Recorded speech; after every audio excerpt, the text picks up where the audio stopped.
주님께서 바다 위로 큰 바람을 보내시니 바다에 태풍이 일어나서 배가 거의 부서지게 되었다. 뱃사람들은 두려움에 사로잡혀 저마다 저희 신들에게 부르짖고 저희들이 탄 배를 가볍게 하려고 배 안에 실은 짐을 바다에 내던졌다. 요나는 벌써부터 배 밑창으로 내려가 누워서 깊이 잠들어 있었다. 마침 선장이 그에게 와서 그를 보고 소리를 쳤다. 당신은 무엇을 하고 있소? 잠을 자고 있다니. 일어나서 당신의 신에게 부르짖으시오. 행여라도 그 신이 우리를 생각해 준다면 우리가 죽지 않을 수도 있지 않소. 아멘.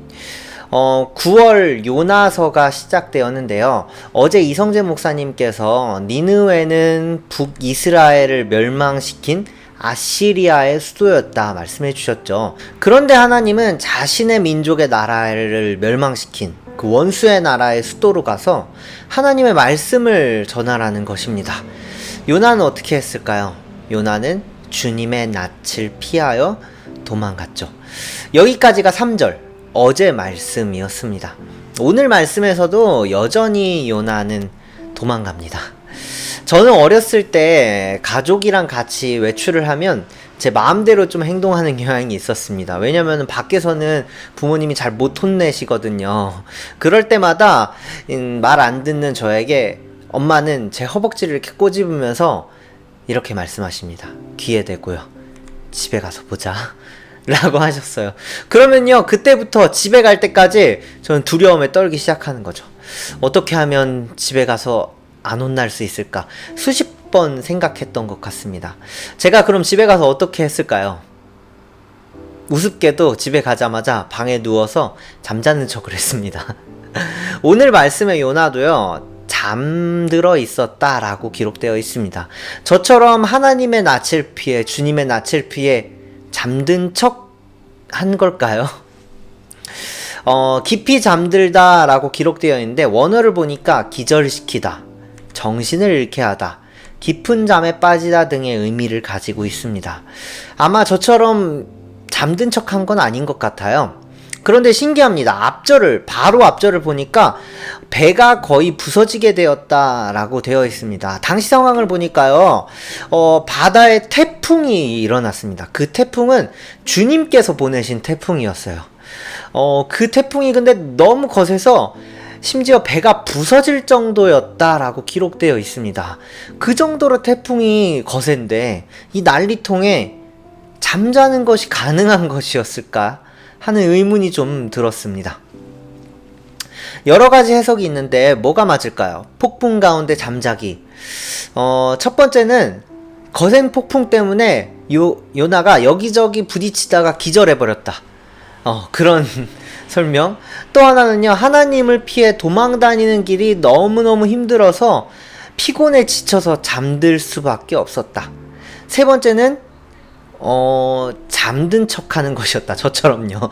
잠든 척 하는 것이었다. 어떤 것이었을까요? 하지만 이것 하나는 맞는 것 같습니다. 요나는요, 하나님 앞에서 가능한 깊숙이 숨고 싶었던 것이죠. 하나님을 피하고 싶었던 마음. 그래서 배 밑창으로 가장 깊숙한 곳으로 내려갔던 것입니다.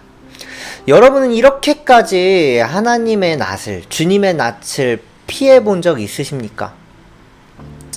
요나는 왜 이렇게까지 주님의 낯을 피했을까요? 정말로 요나에게는 니느웨는 원수 같은, 얼굴도 보기 싫은 그런 사람이었던 것 같습니다. 하나님을 피하는 것이 아니더라도 때로는 우리에게도 뭐 하던 일과 공부, 뭐 직장 이런 것에 슬럼프가 와서 모든 일들이 다 지칠 때가 오죠. 혹은 내 삶에 내가 감당할 수 없는 커다란 문제가 찾아올 때, 그때 마음이 무너지고 다 하기 싫고 피하고 싶고, 그런 순간도 우리 인생에 찾아옵니다. 절망의 순간이죠. 이런 삶의 절망이 찾아오는 그 순간, 내가 그토록 믿었던 내 하나님이 원수에게 가라고 말씀하시는 순간, 요나에게는 그 순간이 바로 절망의 순간이 아니었을까요? 하나님은 요나에게 어서 너는 저 큰 성읍 니느웨로 가서 그 성읍에 대고 외쳐라. 그들의 죄악이 내 앞에 이르렀다 라고 말씀하시죠. 이 2절을 하나님께서 요나에게 말씀하신 2절을 개역개정으로 보면요, 요나에게 일어나서 외치라고 말씀하십니다. 각각 히브리어로는요, 쿰과 카라를 쓰고 있습니다. 그런데 오늘 잠을 자던 요나는요, 똑같이 쿰과 카라를 듣게 됩니다. 폭풍우가 몰아치는 가운데 막 바람 소리, 빗소리, 배가 부서지는 소리, 사람들의 비명소리, 이것 때문에 잘 들리지 않았을 거예요. 그래서 선장은요, 요나를 흔들어서 깨우면서 크게 소리를 질렀을 겁니다. 쿰 가라! 일어나 외쳐라! 라고요. 일어나서 부르짖으시오. 일어나서 외치십시오. 라고요. 그런데 이 말을 들은 요나가 잠에서 깨서 일어나 외치라고, 하나님 또 나한테 일어나 외치라고 하는 거야 라고 잠에서 깨면서 딱 보니까 이 말은 선장이 하고 있는 거죠. 물론 하나님은 니느웨를 향해서 일어나 외치라고 말씀하셨고, 선장은 하나님께 일어나서 외쳐라 라고 그렇게 말한 거지만요, 요나는 아마 깜짝 놀랐을 것입니다. 똑같은 말을 또 들으면서요. 하나님은 이렇게 우리에게 일어나 외치라 라고 2번, 3번 기회를 계속 주시는 분이십니다.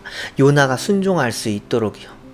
또 하나님의 음성은요, 이렇게 주변 사람들의 입을 통해서 또 들려올 때도 있는 것이죠.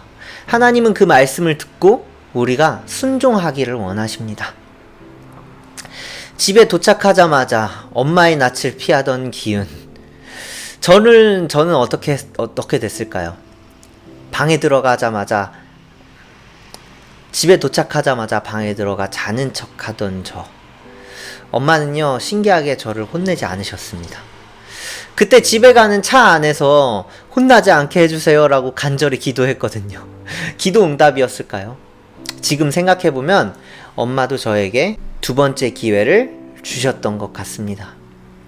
오늘 하루 누군가에게 2번째, 3번째 계속 기회를 주며 기다려 줄 수 있는 그런 하나님의 마음을 가진 그런 여러분 되시길 소망합니다. 그리고 오늘 하루요, 주변 사람들의 말을 잘 들어보십시오. 그래서 그 말들을 통해서 하나님의 마음을 전달받았으면 좋겠습니다. 여러분에게 주시는 위로의 말, 주변 사람들을 통해서 그 감사의 마음을 느끼고 그 사람들의 말에서 하나님의 마음을 찾아볼 수 있는 그런 하루가 되시길 소망합니다. 함께 기도하시겠습니다. 하나님 감사합니다. 오늘 하루 2번, 3번 나를 참아주신 그 하나님처럼 나 또한 누군가를 참고 기다려주고 기회를 줄 수 있는 그런 하루를 살아갈 수 있도록 주님 도와주세요. 그리고 하나님, 주변에 나를 향한 그 말들이 하나님이 나를 향해 하시는 말씀일 수도 있다는 것을 기억하며 주변 사람들의 말에 또 귀를 기울여 살아갈 수 있는 오늘 하루가 될 수 있도록 주님 인도하여 주시옵소서. 그렇게 우리가 순종할 수 있도록 계속해서 기회를 주시는 하나님 감사합니다. 우리도 하나님의 말씀 앞에 순종할 수 있도록 오늘 하루 인도하시고 이끌어 주시옵소서. 감사합니다. 예수님의 이름으로 기도했습니다. 아멘. 하늘에 계신 우리 아버지여, 이름이 거룩히 여김을 받으시오며 나라의 임하옵시며 뜻이 하늘에서 이룬 것 같이 땅에서도 이루어지이다. 오늘날 우리에게 일용할 양식을 주옵시고 우리가 우리에게 죄 지은 자를 사하여 준 것 같이 우리의 죄를 사하여 주옵시고 우리를 시험에 들게 하지 마옵시며 다만 악에서 구하옵소서.